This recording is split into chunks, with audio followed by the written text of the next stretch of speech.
सच्चाई की जीत।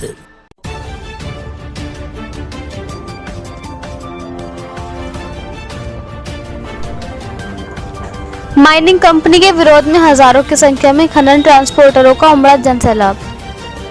उत्तराखंड से माइनिंग को हटाने एवं 7 सूत्रीय मांगों को लेकर लगभग 3-4 हजार खनन ट्रांसपोर्टरों ने वरिष्ठ भाजपा नेता एवं गुरुद्वारा सिंह सभा के प्रधान कुलविंदर सिंह किंदा के नेतृत्व में मंडी परिसर में शहर में जुलूस निकालते हुए एसडीएम कार्यालय पहुंचकर मुख्यमंत्री को संबोधित ज्ञापन एसडीएम राकेश चंद्र तिवारी को सौंपकर कार्रवाई करने की मांग की। खनन ट्रांसपोर्टरों की भीड़ ने प्रशासन को हिलाकर रख दिया। प्रशासन को भारी मात्रा में पुलिस फोर्स तैनात करना पड़ा।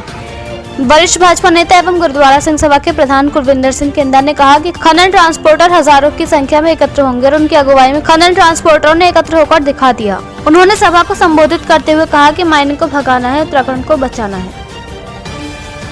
कहा कि मुझ पर प्रशासन ने बहुत दबाव बनाया और मुझे धमकाया कि तुम्हारे मुकदमे खोल देंगे, लेकिन मैंने खनन ट्रांसपोर्टर को लेकर अपनी बात पर अड़ा रहा।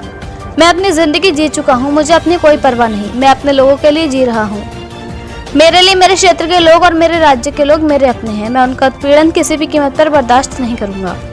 प्रशासन ने आज शाम तक का समय मांगा है, जिस पर कोई निर्णय नहीं लिया गया तो 25 अक्टूबर को इससे भी बड़ा आंदोलन करने की रूपरेखा तैयार की जाएगी। उन्होंने कहा कि इस माइनिंग कंपनी की गुंडागर्दी की वजह से आज खनन ट्रांसपोर्टरों के वाहन उनके घरों पर खड़े हैं। 6 माह से अपने वाहनों की किस्तें भी जमा नहीं कर पा रहे। सभी खनन करने वाले लोग आज भूखमरी की कगार पर पहुंच गए हैं। कहा कि मुख्यमंत्री मेरे छोटे भाई हैं, मैं उनसे चाहता हूं कि वो जनता के हित में काम करें। जिस जनता ने उन्हें जिताया है उनका भला करें। कुलविंदर सिंह किंदा ने कहा कि किसान के खेत की मिट्टी को माइनिंग से मुक्त करें। किसान के खेत की मिट्टी की रॉयल्टी का शुल्क कम और पहले के भांति करें। किसान के खेत की मिट्टी 100 से लेकर 500 घन मीटर तक तहसील एवं उप जिलाधिकारी के स्तर पर परमिशन दी जाए।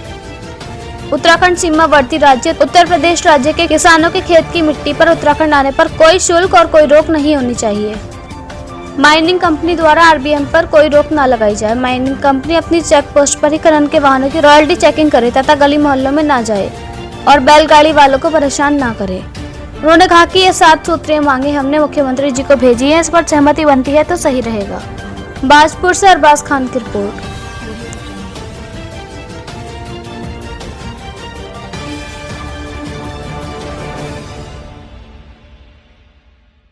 हम कहना चाहेंगे, हम तो हाथ जोड़ने वाले ही हैं और हाथ जोड़ रहे हैं और शाम तक का टाइम हमें चिन्हित कर दिया है।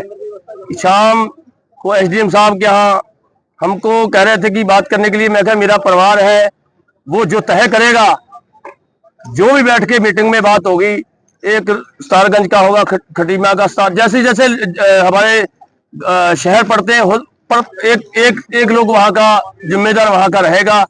काशीपुर हो गया, जसपुर हो गया, जिम्मेदारी से जितने लोग होंगे 10, 12, 15 लोग हम नाम दे देंगे एसडीएम साहब को। शाम को मीटिंग है। आज तक शाम तक हमारी शांतिपूर्ण, ना किसी बीजेपी से ना किसी विधायक से हमारी मांगे पूरी होनी चाहिए। गरीब और मजदूर पिसता जा रहा है, बहुत तंग है, बहुत दुखी है। तो इस करके हम चाहते हैं शाम को जो मीटिंग में तय होगा, जो हमारा इलाका गरीब मजदूर तय करेंगे, उसके बाद में आगे रणनीति रहेगी। और हमें पूरा विश्वास है कि मांगे मानी जाएंगी जिस हिसाब से हमको कहा गया।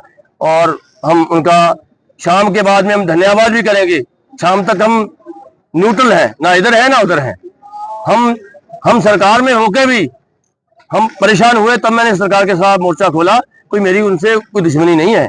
और शाम के बाद में जो रणनीति तय होगी, हमारा इलाका तय करेगा। मैं सभी का धन्यवाद करूंगा। और फार की लड़ाई, मैं गरीबों की आवाज को दबा नहीं सकता हूँ। पापी नहीं हूँ, धोखेबाज नहीं हूँ, गद्दार नहीं हूँ, जालिम नहीं हूँ। जो जुल्म होगा उसके खिलाफ हम खड़े होंगे। मेरे को कोई परवाह नहीं। मैंने बचपन से ये सीखा है, मैंने किसी की बेपरवाही से। और मेरे कोतवाल साहब खड़े हैं भाई, हमको तो ये धमका रहे थे। या तो हमको किसी ने आज तक धमकाया, तब तो हमको धमका ले। मेरे भाई है, दुख लगता है इस बात का मेरे को।